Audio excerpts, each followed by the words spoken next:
At this time, it is my pleasure to introduce to you today's guest speaker, Sergeant Major Thomas Ferrara. Sergeant Major Thomas Ferrara currently serves as the Chief Instructor and 79 Tango Non-Commissioned Officer Academy Commandant for the Strength Maintenance Training Battalion at the National Guard Professional Education Center on Camp Joseph T. Robinson in North Little Rock, Arkansas. The scope of his 24 years in the Army National Guard focused on the strength maintenance enterprise with assignments as a recruiting and retention non-commissioned officer, instructor writer, battalion operations NCO, state retention NCO, recruiting and retention section chief, and first sergeant. Prior to assuming his current position, Sergeant Major Ferrara served as the Marine to Guard program manager and senior enlisted advisor for the HRR Enlisted Accessions branch. Sergeant Major Ferrara has been awarded numerous awards and decorations, including the Recruiting and Retention NCO Expert Badge with Directors 54 device, second award. Ladies and gentlemen, Sergeant Major Ferrara.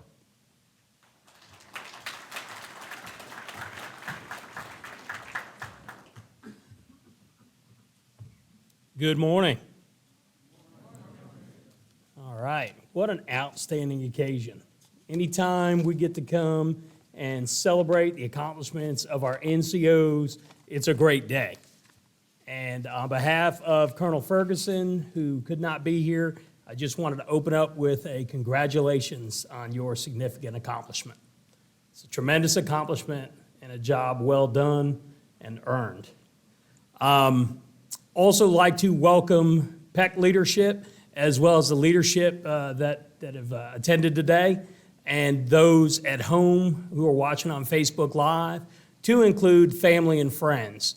That's a real important part, and as part of my little chat here this morning, I'll reflect back on that as well. I've been asked to keep it short, as I like to refer to the 3 B's: be brief, be sincere, and be gone. So I'll try to stay within those rules. First and foremost, 5 weeks ago, we sat in this room and we did orientation, and Colonel Ferguson came in and spoke, and PEC leadership came in and spoke. And then I addressed you and talked about the importance of what you do and what you were going to accomplish over the next 5 weeks, to include how we are different. How the vernacular of recruiter doesn't apply to us. In the Army National Guard, we're recruiting and retention NCOs. We serve a 3-tenet mission known as the Strength Maintenance Philosophy, which is rooted in recruiting, retention, and attrition management.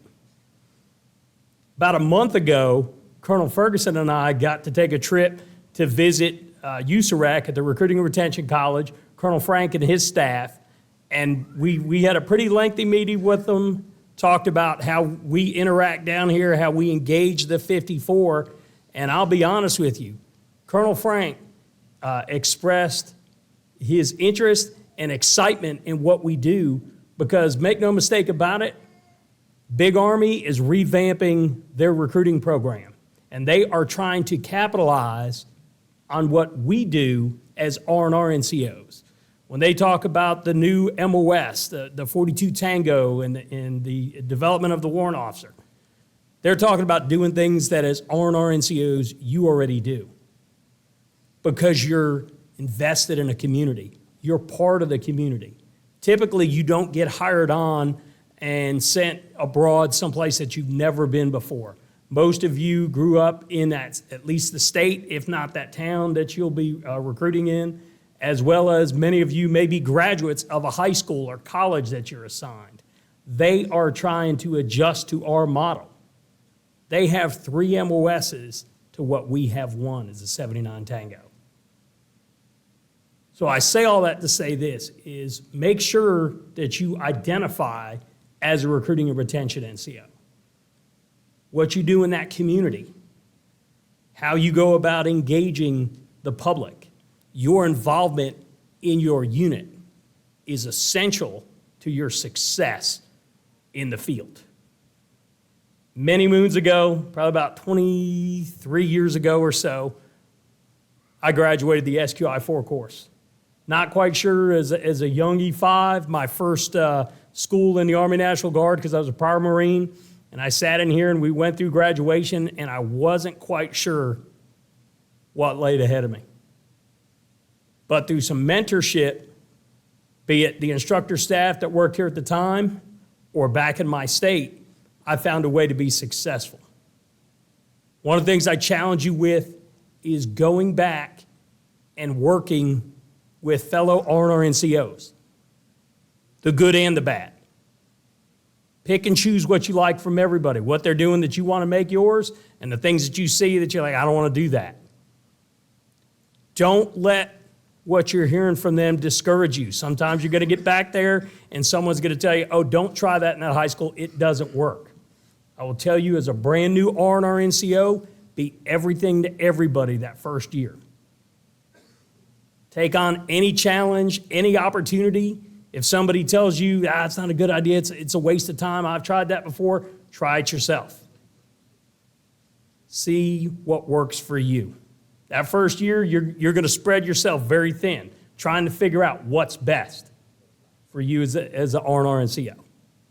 And then, as you go on and develop your processes and what works best for you, then you'll fine-tune it, and you won't have to work as many programs as you think you did, or at least during your initial year, because you'll determine what works best for you. Extremely important as you go out there. Wanted to talk another piece I mentioned at the beginning about family.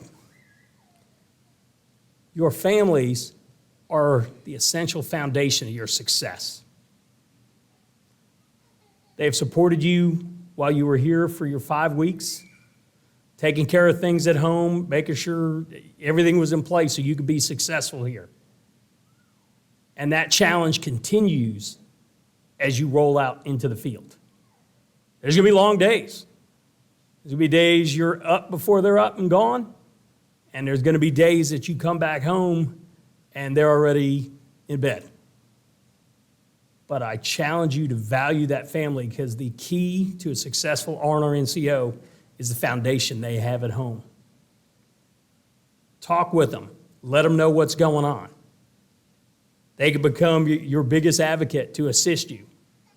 All the things that you're going to do, you probably experimented out here in Little Rock already. When you go out to restaurants and things like that with your family, you're always working. You've got business cards, you're using a QR code, whatever it is. You're at a restaurant for dinner, you're recruiting the waiter or waitress. Those type of things are ongoing. It's important that the family is part of the team. Again, it's the essential foundation. And I will tell you, at the end of a career, 20 plus years, that's what you have to go back to. So make sure you build that proper foundation with the family, because they are key to your success. I told you I didn't want to go on very long, but wanted to just be honest with you and share some thoughts. I had done some research and was trying to come up with a quote, something that would help send you off in the reality that is the recruiting and retention world, and thought about some things, when I was back there on the street, be it as a first sergeant, a section chief, or even an R&R NCO. And one of the things we talked about were excuses don't wear boots. So at the end of every month, when you're sitting down with your section chief or you're working with your office partner and you're looking at what you've done, make sure you understand that, whether it was, working on waivers or whatever the fall through or possible failure was, it doesn't become an excuse because you can't count that number at the end of the month. I also looked for another quote. That one was kind of internal to us in recruiting. But more importantly, I'm going to share a quote with you that was from a famous actor. He gave a speech at graduation at University of Houston back in 2016. And he said this: "Life is not easy. It's up there. Life is not easy. It's not. Don't try to make it that way. Life is not fair. It never was. It isn't now, and it won't ever be. Don't fall into the trap, the entitlement trap of feeling like you're a victim. You are not. Get over it and get on with it. And yes, most things are more rewarding when you break a sweat to get them back. I challenge you to work hard, to get invested in your communities and be successful as R&R NCOs. Because just last night, they had the DSMAC ceremony where they celebrate the top 54 R&R NCOs amongst other award winners for the FY. I challenge you to be sitting at that banquet next year for an award. Again, congratulations on your accomplishment. Travel home safe. And thank you for your time.